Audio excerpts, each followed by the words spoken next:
Hello, this is Anna Lowe, and I'm here to talk to you today about a subject I think a lot of readers are interested in, the readers who like look behind the scenes, and that's how covers are made. And in this case, I'll talk to you about how I made the covers for my new series. It used to be that I made covers one at a time, but it's much more efficient for myself and for the cover artist to go ahead and do a whole series at once. You can make small changes later, but once you're in the flow, it's just more efficient.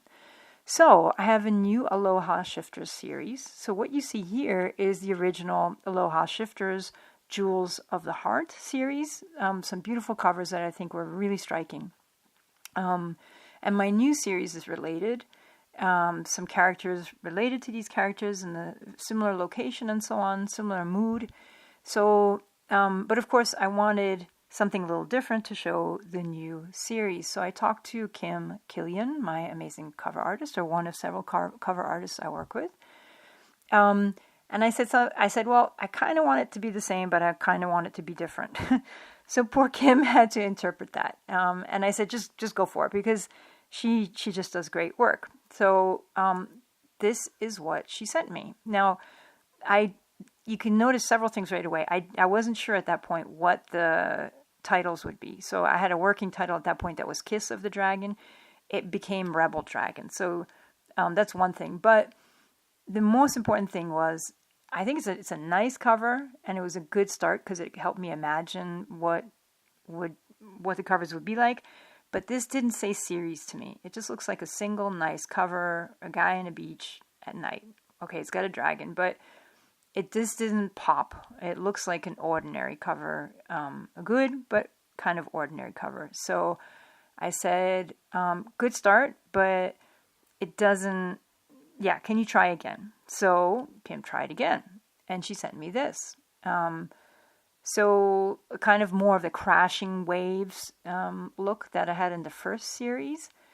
But this looked very cold to me. It didn't look like a series that takes place in Hawaii. Something about the colors, I guess. And again, you can see that she's trying to do a pearl in the upper right corner. But again, it just didn't strike me like, yes, this is a cover that's a really good cover that will stand out among many other covers. So poor Kim, I said, Kim, can you try it again? And poor Kim, it's so difficult. She said, well, you want it to be different.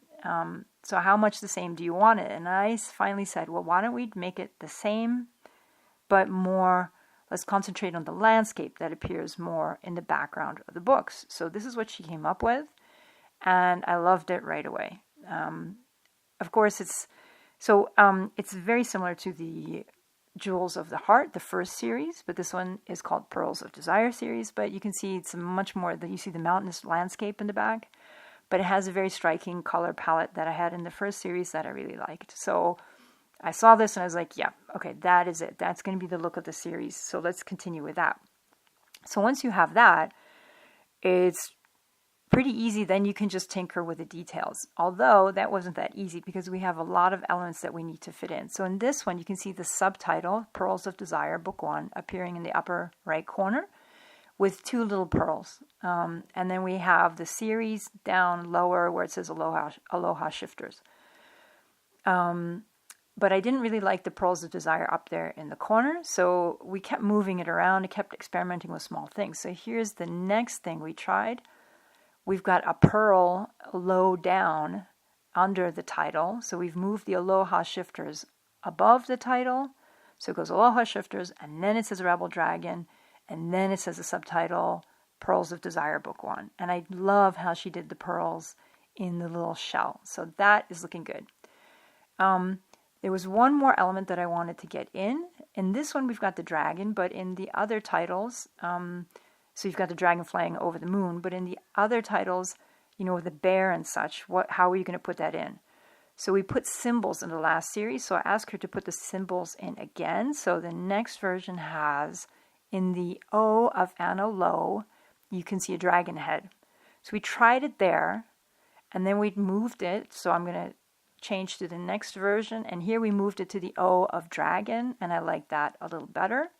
You can also see that we moved the Aloha Shifters up to the top because it looked like all the writing was smushed into the bottom. We just had too many lines at the bottom. So that took weeks. I talked about it in a minute, but that took weeks. But finally we basically had the concept, and then boom, boom, boom, boom, she could just knock out the 5 covers that I wanted for the series. Rebel Bear, Rebel Lion, Rebel Wolf, and Rebel Alpha. And then, so that part, then that was pretty quick for her to just come up with the colors and find some models and put them in. So that's how the cover of Rebel Dragon came about. I'll talk to you about the development of the other 4 covers in a different episode. Those were easier in some ways once we had the basic template of the series set up, but we still had quite a few tweaks to make.